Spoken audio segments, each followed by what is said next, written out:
برباد کر دے، کوئی آئے اور اس دنیا کو مظلوموں کے لہو کا کفن پہنا دے، کوئی آئے اس دنیا کو درہم و برہم کر دے۔ اسی لیے اس خدائے وحدہ لا شریک نے، اس حکیم و دانا نے، اس اللہ نے انتظام یہ کیا کہ رشتے بنائے، قبیلے بنائے، خانوادے بنائے۔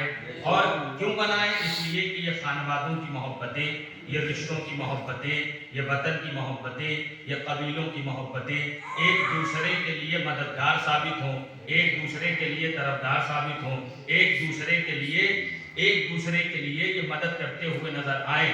اگر یہ محبت کا بندھن اور رشتوں کی زنجیر ہمارے درمیان سے چلی جائے تو پھر کوئی کسی کا نہ ہوگا، انسان ہی انسان کا گوشت کھانے لگے گا اور یہ دنیا تباہ و برباد ہو جائے گی۔ لہٰذا اس خدا وحدہ لا شریک نے انتظام یہ کیا کہ رشتے بنائے۔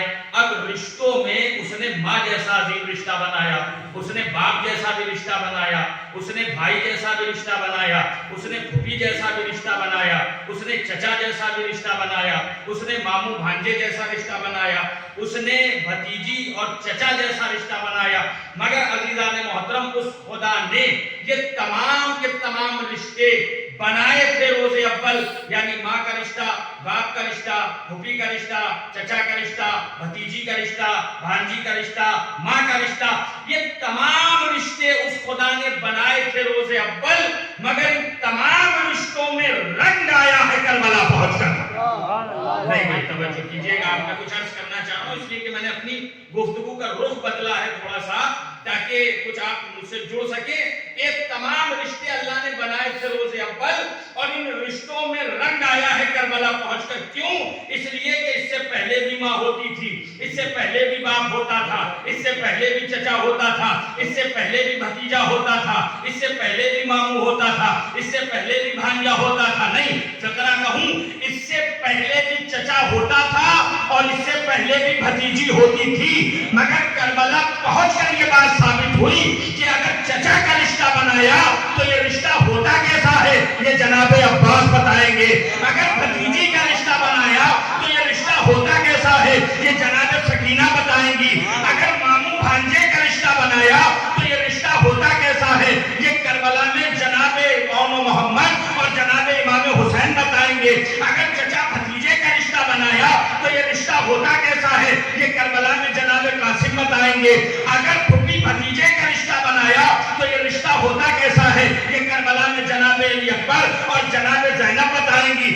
اگر بھائی بہن کا رشتہ بنایا تو یہ رشتہ ہوتا کیسا ہے، یہ جناب امام حسین اور جناب زینب بتائیں گی۔ نہیں، اگر دوستی کا رشتہ بنایا تو یہ رشتہ کیسا ہوتا ہے، یہ حبیب ابن مظاہر کربلا میں آ کر بتائیں گے۔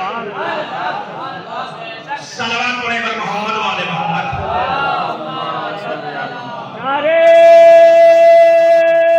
حیدری، نعرے صلوات۔ لوگوں سے دعائیں چاہوں گا میں، یہ رشتے اللہ نے بنائے۔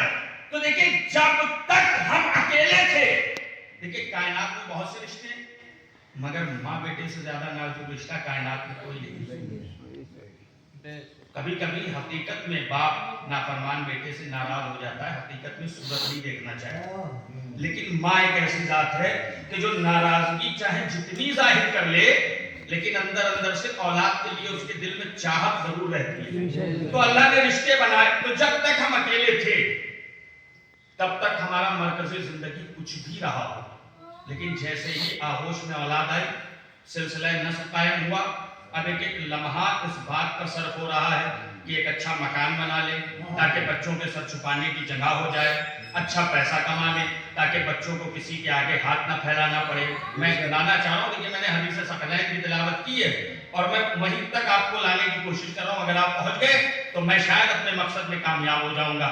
تو اچھا پیسہ کما لے تاکہ بچوں کو کسی کے آگے ہاتھ نہ پھیلانا پڑے، اچھی سوسائٹی، اچھا سماج مل جائے تاکہ بچے جاہل اور گمراہ اور بد تہذیب نہ رہنے پائیں، اچھا اسکول مل جائے تاکہ بچے جاہل نہ رہنے پائیں، اچھا مکان بنا لے تاکہ بچوں کو سر چھپانے کی جگہ مل جائے۔ اب اس کا مطلب یہ ہے کہ آپ مکان بنائیں گے اپنے لیے نہیں، اپنی اولاد کے لیے، پیسہ کمائیں گے مگر اپنے لیے نہیں، اپنی اولاد کے لیے، اچھی سوسائٹی اور اچھا سماج تلاش کریں گے اپنے لیے نہیں، اپنی اولاد کے لیے، اچھی تعلیم کا اپنے لیے نہیں بلکہ اپنی اولاد کے لیے. اس کا مطلب یہ ہوا کہ ایک بزرگ خاندان اپنی پوری زندگی کا مرکز اپنی اولاد کو بناتا ہے کہ اولاد کو اس حال میں نہ چھوڑ کر جائے کہ یہ جاہل رہ جائے, یہ گمراہ ہو جائے, یہ دربدر ہو جائے. تو اب غور کرنے کی بات ہے نا, دنیا اس بات پر سوچے تو صحیح کہ جب ہم جیسے بے حس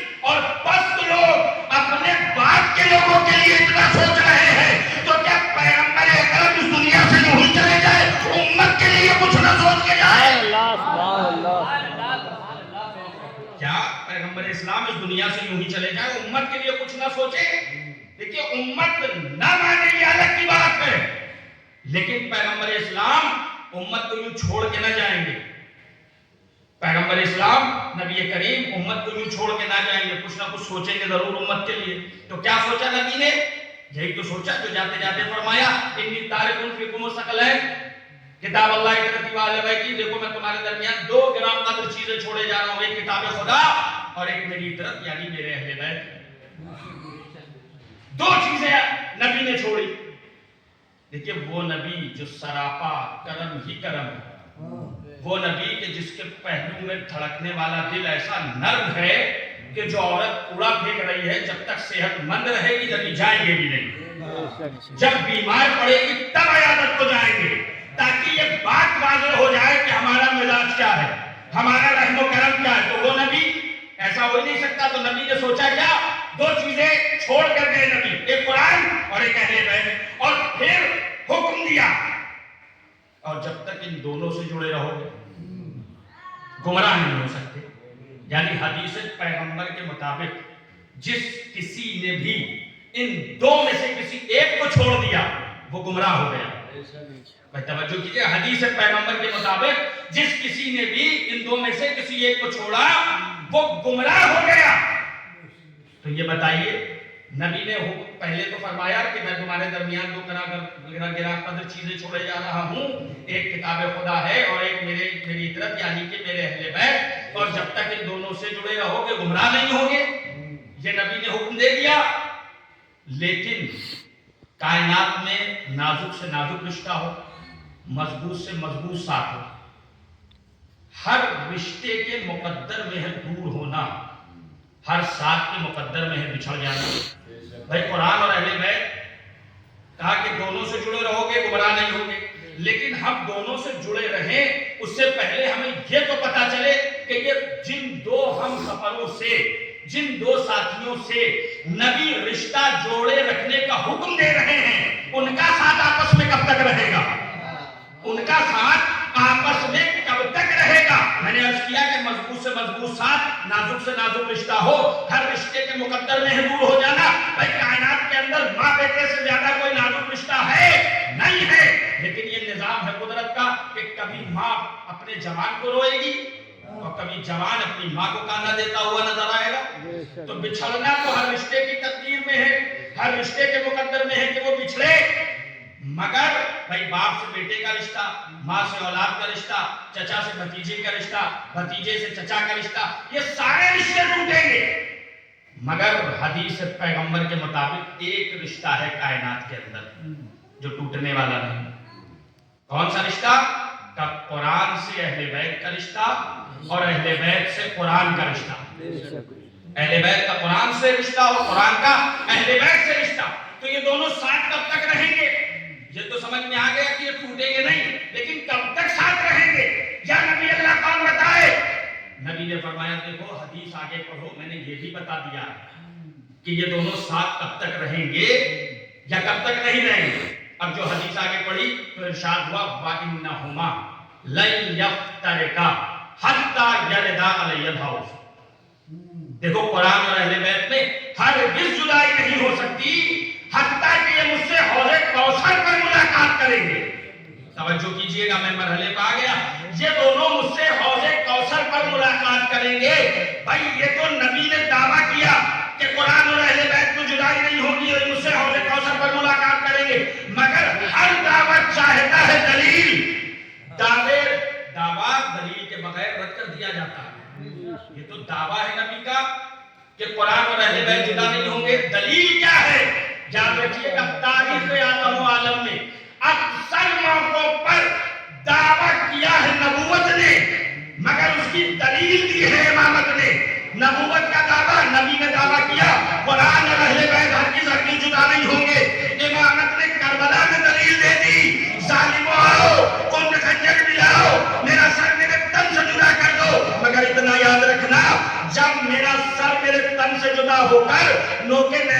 بلندی پر پہنچے گا تو وہاں سے قرآن کی تلاوت کر کے بتاؤں گا کہ ہماری ذات سے قرآن کو جدا نہیں کیا جا سکتا.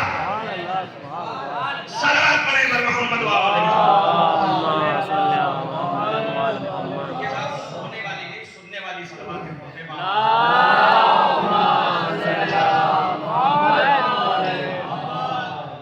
تو قرآن اور اہل بیت جدا نہیں ہوں گے. امامت نے دلیل دے دی. میرا سر میرے تن سے جدا تو ہو سکتا ہے, ہماری رگوں کو تو کاٹا جا سکتا ہے, مگر ہماری ذات سے قرآن کو جدا نہیں کیا جا سکتا, ہم سے قرآن کو جدا نہیں کیا جا سکتا. قرآن اور اہل بیت جو حقیقت میں قرآن تک آ جائے گا, قرآن اسے اہل بیت تک پہنچا دے گا, اور جو حقیقت میں اہل بیت تک آ جائے گا, اہل بیت اسے قرآن تک پہنچا دے گا, اسے قرآن تک پہنچا دیں گے. دیکھیے قرآن اور اہل بیت جدا نہیں ہوں گے. ایک اور دلیل سن لیجئے تاکہ بات اور محکم ہو جائے. دیکھیے قرآن اور اہل بیت, اللہ قرآن میں ارشاد فرما رہا ہے بسم اللہ الرحمن الرحیم قد جاءکم من اللہ نور و کتاب مبین. ہم نے تمہاری ہدایت کے لیے 2 نور بھیجے. تو جب 2 بھیجے تو ایک سے کام کیسے چلے گا؟ نہ یہ کہا جا سکتا ہے کہ ہمارے لیے صرف اہل بیت کافی, اور نہ یہ کہا جا سکتا ہے کہ صرف ہمارے لیے کتاب کافی. تو دونوں کے بغیر کام چلنے والا نہیں ہے. اب اس کی دنیاوی مثال لے لیجئے. میں اذاخانے میں اس میں مجلس پڑھ رہا ہوں, مثلا کوئی بات میں دیکھ کر پڑھوں, کتاب میں لکھی ہوئی اور وہ میں دیکھ کر پڑھوں, اور اچانک اس اذاخانے کے اندر نور ختم ہو جائے تو میں پڑھنا بند کر دوں گا. کیوں؟ آپ کہیں مولانا پڑھیے, ہم کہیں پڑھیں گے تو, لیکن پڑھنے سے پہلے نور کا ہونا ضروری ہے. کہا نور نہیں ہے اذاخانے میں تو کیا ہوا؟ آپ کی آنکھوں میں تو نور موجود ہے, آپ کی آنکھوں میں تو نور موجود ہے. ہم نے کہا نور موجود تو ہے آنکھوں میں, لیکن یہ آنکھوں کا نور اس وقت تک کام نہیں کر سکتا جب تک اسے ظاہری نور کا سہارا نہ مل جائے. جب تک اسے ظاہری نور کا سہارا نہ مل جائے. بھائی یہی فرق ہے عزیزان محترم کہ یہاں کی کتاب پڑھنے کے لیے یہاں کے نور کی ضرورت ہے, اور وہاں کی کتاب پڑھنے کے لیے وہاں کے نور کی ضرورت ہے. صلوات پڑھیں بر محمد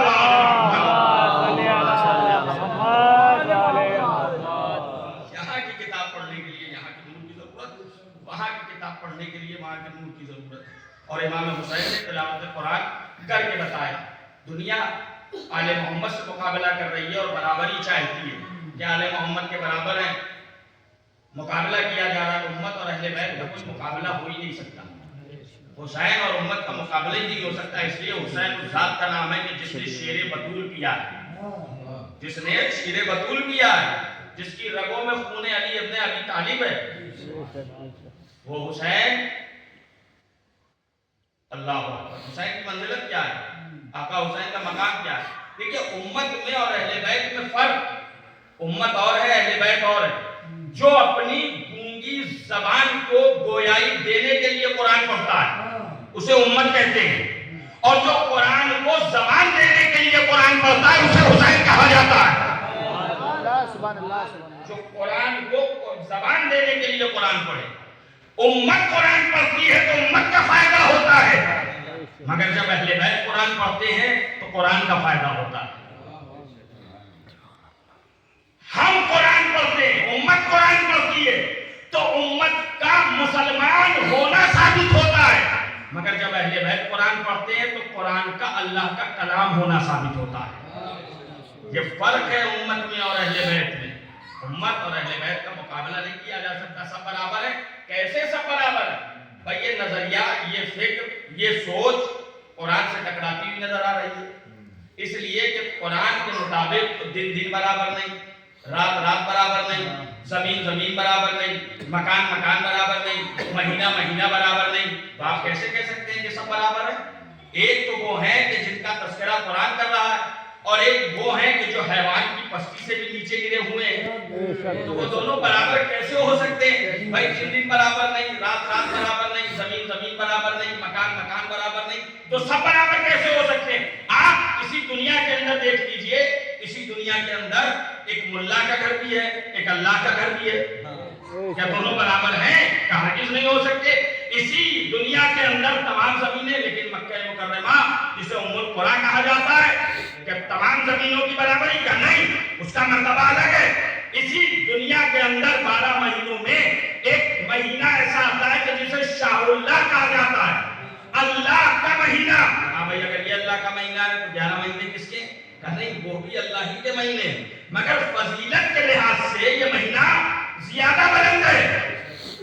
تو رمضان جسے شہر اللہ کہا جاتا ہے تو مہینہ مہینہ برابر نہیں، زمین زمین برابر نہیں، مکان مکان برابر نہیں، رات رات بھی برابر نہیں، اس لیے کہ اسی مہینے کے اندر ایک رات ہے کہ جس کے لیے ارشاد ہوا وما ادراک ما لیلۃ القدر، تم کیا جانو کہ لیلۃ القدر کیا ہے؟ تمہارے ذہنوں میں یہ صلاحیت پائی جاتی ہے کیا کہ تم درک کر سکو کہ لیلۃ القدر کیا ہے؟ تم لیلۃ القدر کا ادراک ہی نہیں کر سکتے۔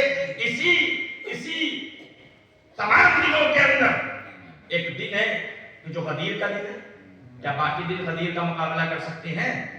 اگر غدیر کا دن نہ ہوتا تو سارے دن تاریکیوں میں چلے جاتے۔ تو بھائی دن دن برابر نہیں، زمین زمین برابر نہیں، مکان مکان برابر نہیں، مہینہ مہینہ برابر نہیں، رات رات برابر نہیں، اور آپ کہہ رہے ہیں سب برابر ہے۔ یہ کیسے ممکن ہو سکتا ہے؟ یہ نظریہ، یہ فکر قرآن سے ٹکراتی ہوئی نظر آ رہی ہے۔ سب برابر نہیں ہو سکتے۔ اب آئیے اوروں کی بات جانے دیجئے۔ جناب ابو طالب کے گھر میں کتنے بیٹے ہیں؟ 4 جناب ابو طالب کے بیٹے، جناب طالب، جناب جعفر، جناب عقیل اور خود مولا کائنات۔ مجھے انصاف سے بتائیے کیا باقی تینوں جناب ابو طالب کے بیٹے علی کے برابر ہیں؟ فضیلت کے برابر ہی نہیں ہے۔ اس لیے کہ آپ ابتدا کو دیکھ لیجئے کہ یہ جناب ابو طالب کے 3 بیٹے پیدا ہوئے ہیں ابو طالب کے گھر میں، مگر علی پیدا ہوئے ہیں اللہ کے گھر میں۔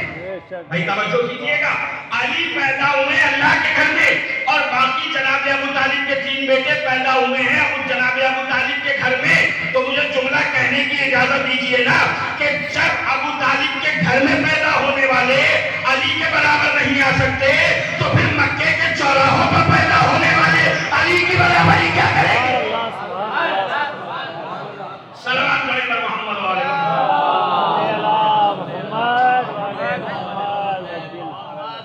کیسے ممکن ہو سکتا ہے کہ علی کے برابر؟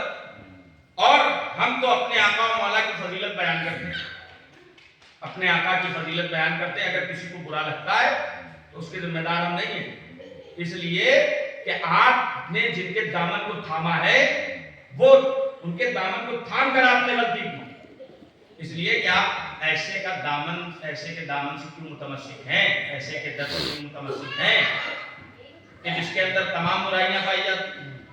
اور پھر یہ کہ آپ عقیدت کے جوش میں اتنا آگے بڑھ جاتے ہیں کہ آپ علی کو اللہ سے ملا دیتے ہیں۔ اب صاحبان علم و نظر بیٹھے ہوئے میں جملہ روانہ کر رہا ہوں، کیا الزام ہے کہ آپ علی کو اللہ سے ملا دیتے ہیں؟ بھائی ہم کیا علی کو اللہ سے ملائیں گے؟ ہماری کیا اوقات کہ ہم علی کو اللہ سے ملائیں؟ یہ تو کرم علی کا ہے کہ علی نے ہمیں خدا سے ملا دیا ہے۔ یہ تو کرم علی کا ہے کہ علی نے ہمیں خدا سے ملا دیا۔ عزیزان محترم، اور پھر یہ کہ آپ علی کو نبی سے بڑھا دیتے ہیں۔ ماجرا یہ ہے، مسئلہ یہ ہے، معاملہ یہ ہے کہ آپ نے ذکر نبی سنا ہے اپنی بزم میں جا کر، اور ذکر علی سنا ہے ہماری بزم میں آ کر۔ تو جب آپ ذکر نبی آپ نے اپنی بزم میں سنا اور ذکر علی آپ نے ہماری بزم میں آ کر سنا، وہیں سے یہ اختلاف پیدا ہو گیا کہ آپ کہنے لگے کہ ہم نے علی کو نبی سے بڑھا دیا۔ بھائی ذکر نبی آپ نے اپنی بزم میں سنا، جب آپ وہاں گئے تو آپ نے یہ سنا کہ نبی 40 سال کے بعد نبی بنے۔ جب یہاں آئے تو آپ نے سنا کہ علی گہوارے سے ہی امام تھے۔ جب وہاں گئے تو آپ نے یہ سنا کہ نبی آیتیں بھول جایا کرتے تھے۔ جب یہاں آئے تو آپ نے سنا کہ علی خطیب ممبر سلومی تھے۔ جب وہاں گئے تو آپ نے یہ سنا کہ نبی کو جبریل نے پڑھایا، اور جب یہاں آئے تو آپ نے یہ سنا کہ علی نے جبریل کو پڑھایا ہے۔ فرق یہیں سے پیدا ہو گیا، سارا تضاد اور سارا اختلافات یہی ہے کہ آپ نے ذکر نبی اپنی بزم اور ذکر علی ہماری بزم میں سنا ہے۔ ابھی آئیے ذکر نبی ہماری بزم میں سنیے تو پتہ چلے کہ رسالت، عقیدہ رسالت ہے کیا۔